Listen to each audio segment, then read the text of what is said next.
Mara Jade comic that takes place also after episode 6. So this was interesting. Actually, one second. Excuse me.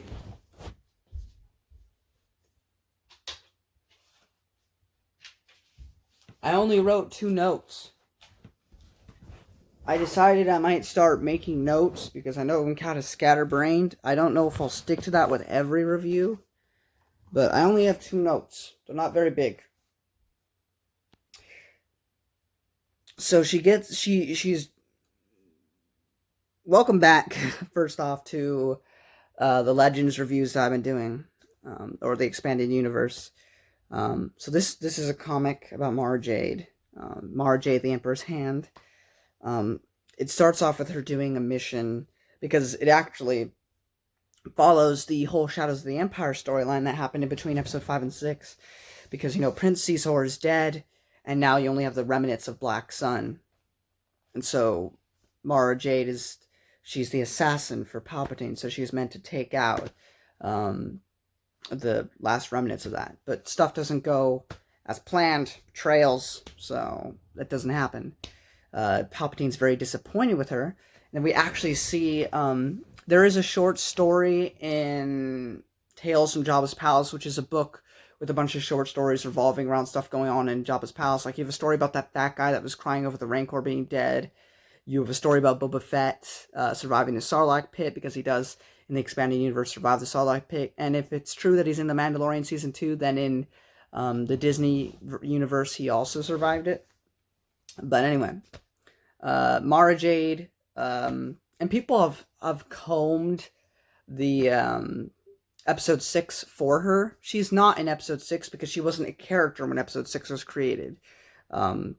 It's a very cool idea, but of course it's not actually the case that she's there in the movie. So if you pause it, during that whole Jabba section, you won't find her. But it is supposed to be the case canonically, if you're following the Legends timeline, that Mara Jade was sent by the Emperor to assassinate Luke during that whole thing. And she actually might have been successful had Jabba not thrown him down the Sarlacc pit, because she was nearby. She was going to shoot him in the head and get out of there. But Jabba threw him down to the Rancor, and it kind of just messed everything up. And, the whole events of episode 6 happened with Jabba and everything, and she just didn't get her chance. And Palpatine was very disappointed with her. But she got another mission shortly after that. But actually, she had no mission after that. She was just supposed to relax for a bit. Or did she? There might have been another mission. I don't remember. Oh my goodness. Why don't I remember? Something happened. She either took a break, or she did something else and he was happy with her, and then she took a break. One or the other. But anyway, before she can get another mission from Palpatine, she gets a vision. And it's an altered vision. It's not true. Because she sees Luke and Vader fighting, and Palpatine saying his famous lines from episode 6, like, strike him down, and take your place at my side. But the vision is twisted, because instead of Luke not killing his father, and Palpatine electrocuting him, and then Vader picking him up and throwing him down the shaft or whatever, what Mara Jade sees is that while in the middle of Luke and Darth Vader fighting, they stop fighting. They join together and strike down Palpatine. And his last wish in this vision that she has from Palpatine is to kill Skywalker. Kill Skywalker. That's the final thing she has from him. And it just messes her up. And whatever weird connection Palpatine and her had, from this point forward, her powers in the Force weaken quite a bit. She still has the Force, but it's not as strong as it once was. I actually wrote a note because she has a flashback where she's fighting a bunch of robots, but Palpatine actually put one real Imperial in there, like a real person. And when she found out it was a real person, she refused to kill him. And so he found that interesting. And he asked for an explanation. I'm paraphrasing, but she was like, you know, he was willing to go into this experiment knowing full well that I might not recognize that he wasn't a robot and take him out too. And that shows real dedication and loyalty to the Empire. And so I think someone with that dedication should be used because he's useful, not be murdered. And I wrote it down. It says, not light or dark. She's not a light, she's not a Jedi, and she's not a Sith. She's nothing, really. She's not a gray Jedi, though, which is a thing that will be expanded upon, I think, in the expanded universe. And I think, if anything, Luke would be the perfect example of a gray Jedi. We even get bits of that in Episode 6 because he's choking out the Gamorreans. For those of you who don't know, because I'm a nerd, that's the pig things. Jabba's palace. But, he's already using the dark side. And he uses it when he beats up Vader and he's going... And he's like... But... And then in Dark Empire, I know he'll... Because the twist with Dark... Well, we'll get to Dark Empire when we get to Dark Empire. I'm not going to say anything now. That's after the Thrawn Trilogy, though, so... But, my second note was Visions of Episode 6, but we already talked about that, so... And after that, the whole thing is she doesn't know what to do, right? Because her whole life, all she's ever known is being the Emperor's hand, and now he's gone. And so she's not as good with the Force now for some reason, because of her connection to Palpatine. But she can still use it. She goes into hiding for a bit. Or she gets captured by the Imperials. And there's a lady who I believe is going to be a big part of Rogue Squadron series, which deals with Wedge Antilles and other characters. Pretty, normal people, like Han and Leia, but, not the big three main characters. There are other normal people that don't really get that much screen time in the movies, but they do in the books. Well, not screen time, but you know what I mean. So, she eventually escapes, because of course she does. I have to say, just right off the bat, this entire comic book was okay. It's nothing amazing or anything. I've read more compelling comic books, but this is infinitely more entertaining than Allegiance and Choices of One. Just a million times better than that entire book. That entire book, both those books only really needed to be 200 pages. Because if you just took out the main characters from the movies, it was just the Hand of Judgment, Mara Jade, the books would be a million times better. But I digress. But anyway, I'm trying to make sure I'm saying this correctly. She goes in hiding after she escapes the Empire. And she goes and works for this cantina place. But these Black Sun people show up. These new Black Sun, Black Nebula. They show up and they murder the dude, who's a pretty nice dude. And so she goes and she's like, well, I'm going to finish the mission that I failed the first time. And I'm going to go destroy the rising new Black Nebula. So she eventually goes and kills the guy. And then that's kind of where it ends.